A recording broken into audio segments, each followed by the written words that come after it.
Hi friends, నేను మీ శ్రీనివాస్ని. ఈ మంచు చూడండి ఎలా ఉందనేది. వీళ్ళు వచ్చి 4 ఫ్లోర్లు అండి, 4-5 ఫ్లోర్లు లోపలైతే ఉన్నారనమాట. మంచు లోపలే ఉన్నారు. వీళ్ళు కార్లని మాత్రం రిమూవ్ చేసుకుంటున్నారు.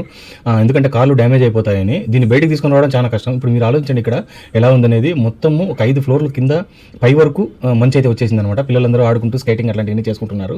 అలాంటిది మీరు ఆలోచించండి, 10 అంతస్తులు 15 అంతస్తులు పైకి మంచు వచ్చి పడితే ఆ ఇంటి లోపల ఉండే వాళ్ళ పరిస్థితి ఆలోచించండి. బయటికి ఎలా రాగలరు వాళ్ళు చూడండి ఈ విధంగా అయితే వస్తున్నారనమాట. కింద ఏదైనా స్కేటింగ్ లాంటిది ఒక ప్లాస్టిక్ వేసుకొని దాని మీద జారుకుంటూ వచ్చేస్తున్నారనమాట.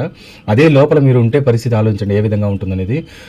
వాళ్ళు ఇంటి లోపలికి వెళ్ళడానికి దావని ఏర్పాటు చేసుకుంటున్నారు. అంతేకాకుండా కార్లు మునిగిపోతే కార్లను బయటకు తీసుకుంటున్నారు. ఎంత క్లిష్ట పరిస్థితిలో ఉన్నారు చూడండి. ఇప్పుడు ఈ గుంతలన్నీ వాళ్ళ ఇంటి లోపలికి పోవడానికి దావ అనమాట. దోవ లేని పరిస్థితి వాళ్ళకి. దాని లోపల నుంచి బయటకు వచ్చి బయటికి వెళ్తూ ఉంటారు అనమాట. ఏదైనా అవసరం బయటికి రావాలంటే ఏం చేస్తారు చెప్పండి. ఒక 5 అంతస్తుల కింద ఉండేవాళ్ళు.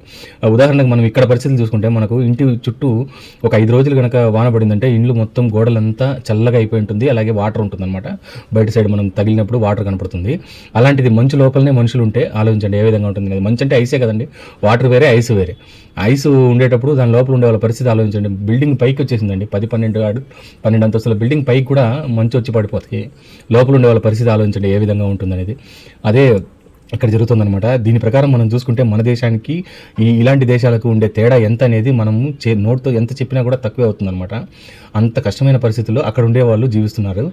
వీళ్ళు ఆలోచించండి ఎలా బయటికి వెళ్తారు, ఎలా ఉద్యోగాలకు వెళ్తారు, ఎలా స్కూళ్ళకు వెళ్తారు, ఎలా వీళ్ళ రొటీన్ చర్యలు ఎలా చేసుకుంటారు అనేది మనం ఇక్కడ చూస్తే అర్థమైపోతుంది. మీకు ఏమనిపిస్తుంది అనేది నాకు కమెంట్స్ రూపంలో తెలియజేయండి. ఇవన్నీ చూసిన తర్వాత నాకు తెలిసి చాలా కష్టమైన పరిస్థితి అనమాట. వీడియో నచ్చితే లైక్ చేయండి, షేర్ చేయండి, సబ్స్క్రైబ్ చేయడం మాత్రం మర్చిపోతుంది.